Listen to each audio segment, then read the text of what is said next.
Hi guys, it's Anne. I'm so excited for today's video. I do just want to start this video by saying like some of these products are like holy grails and some are like newly discovered favorites, but a few of them I have been using and I will use up, but they're not favorites. So I'll talk about that like as we go through the video. But I just want to say like it's not like these are for me like the best products. They're just products that I like decided to test and sometimes they don't work out. I've been using most of these products for a long time, so I definitely have some thoughts about all of them.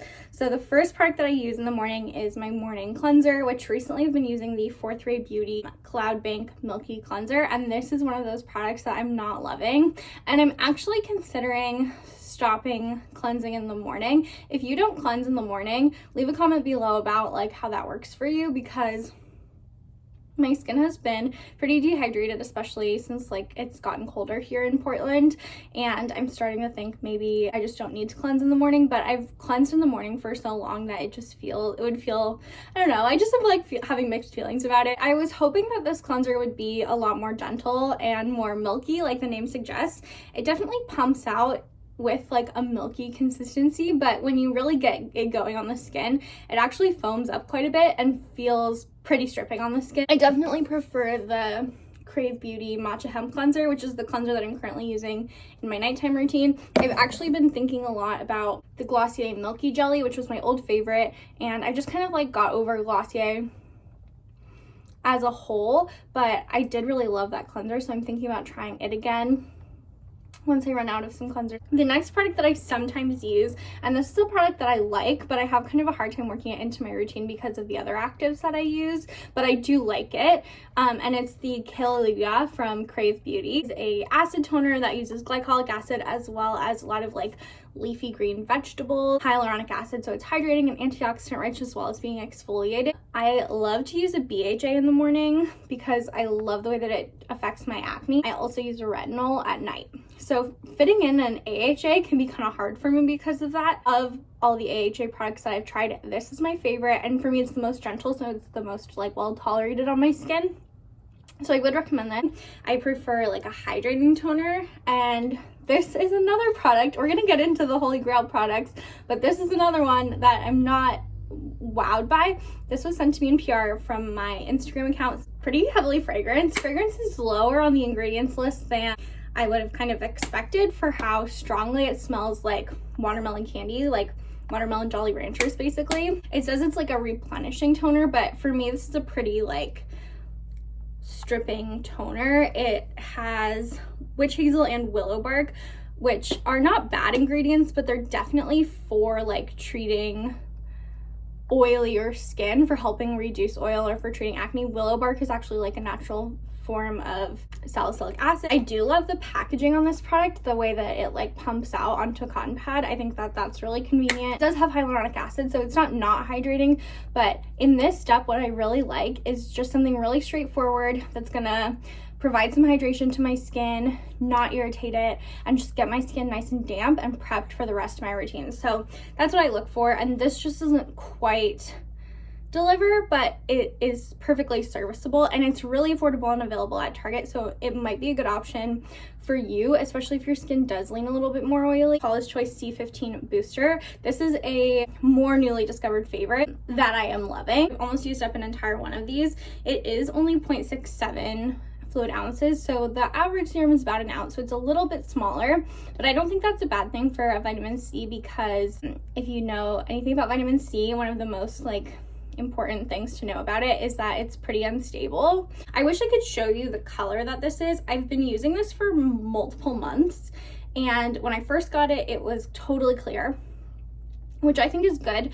Some vitamin C's, when you get them, they're already like a yellow color. That makes it harder to tell when the product has started to oxidize. So this one is completely clear, and it has turned to a slightly golden color, but it's not like brown or orange at all, which to me, when a product goes really brown or orange in color, a vitamin C product, that's to me when it's like not effective. Just a little bit of like yellowness in the color, I don't worry too much about. Things I love about this are the packaging, which I mentioned. It's like fully opaque, and then the mechanism that the dropper pulls out of feels really like tight. I don't know how else to describe it. Basically like a stopper, like you would see on like a makeup product. It seems to like really keep the liquid that's in here safe from light and air for the most part. It's 15% vitamin C. You get it right in the name, which I think is really great. It's one of the things that I love about Paula's Choices. They're very ingredient focused and science-based. It also has ferulic acid and vitamin E, which help to stabilize and boost the efficacy of vitamin C. So you'll see those ingredients a lot paired with vitamin C. Really watery serum. It drops out like basically the consistency of water.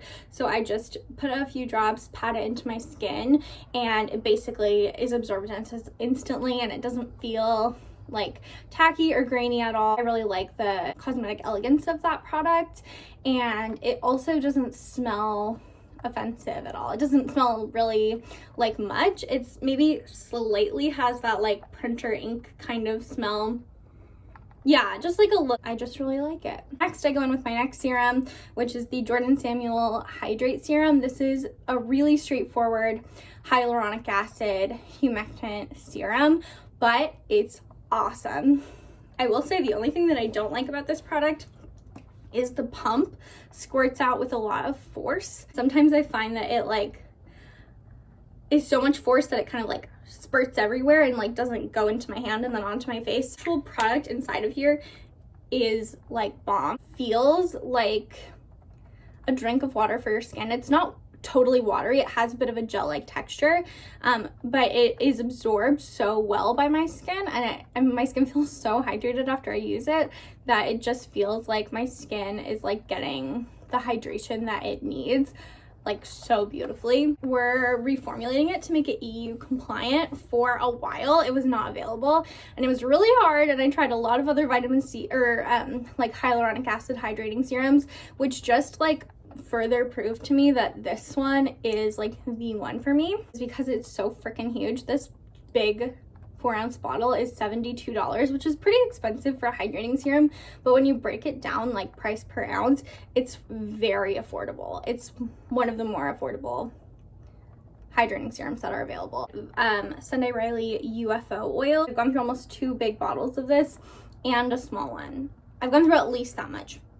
To me, totally worth it. It's a beautiful like dry oil that delivers salicylic acid to the skin in such an effective way without causing any dryness, which for me is really important because my skin is pretty dehydration prone, dry / dehydrated prone, but I also do get acne that I want to treat, and this like marries those two concerns really beautifully, and that's really hard to find. I feel like I did not talk about my skin type, which hopefully you've like gathered what my skin type is, but I should have said what it was at the beginning of this video, so my apologies. My biggest skin concern is that I get hormonal acne, and that tends to leave behind post-inflammatory hyperpigmentation. That is why vitamin C is so important to me. That's why I look for a lot of hydrating ingredients, because my skin is, it's normal, but it's very dehydration prone, especially in the colder months.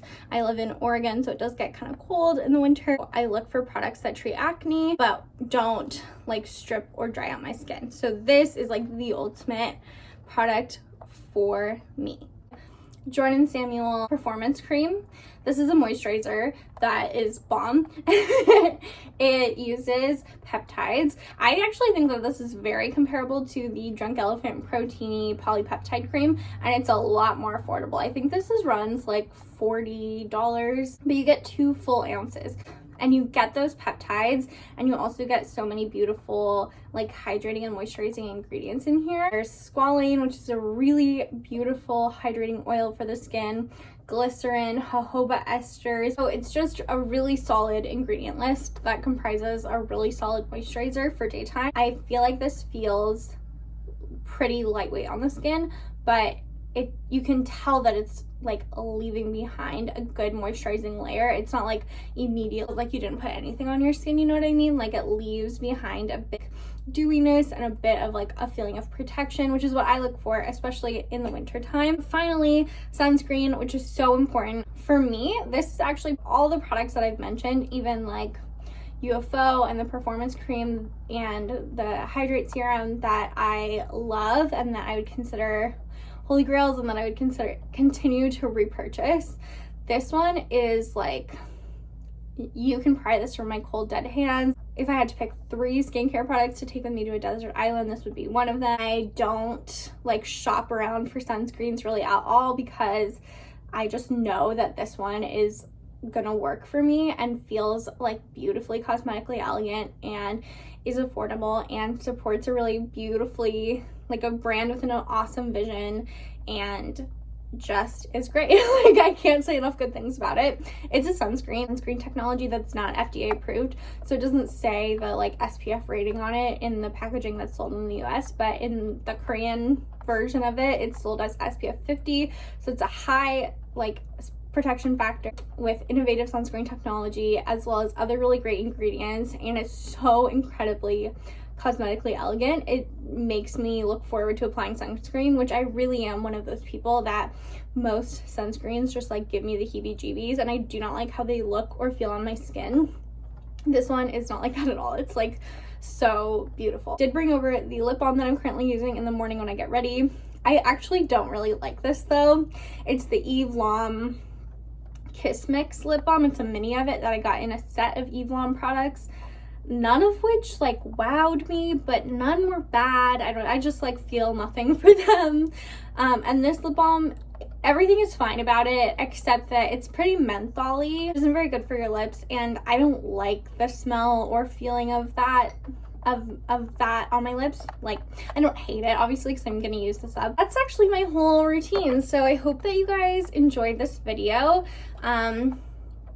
I would love to know if you've tried any of these products and how you like them, or if you have other products that you love to use in the morning before you do your makeup or before you just like go on with your day. Like to have a bit more of an involved morning routine, and then my nighttime routine is all about packing in as much like deep hydration and moisture as possible and using my retinol, which is different, built all around that, so it's a little bit more straightforward. And then my daytime routine is just a little bit more involved. So if you were like, damn girl, how many products do you use, you're right and you're valid, but also this is really where I get a little bit more involved with it. So anyway, that's all for today. Thank you so much for watching. I hope you have a great rest of your day, and I can't wait to talk to you again soon. Bye.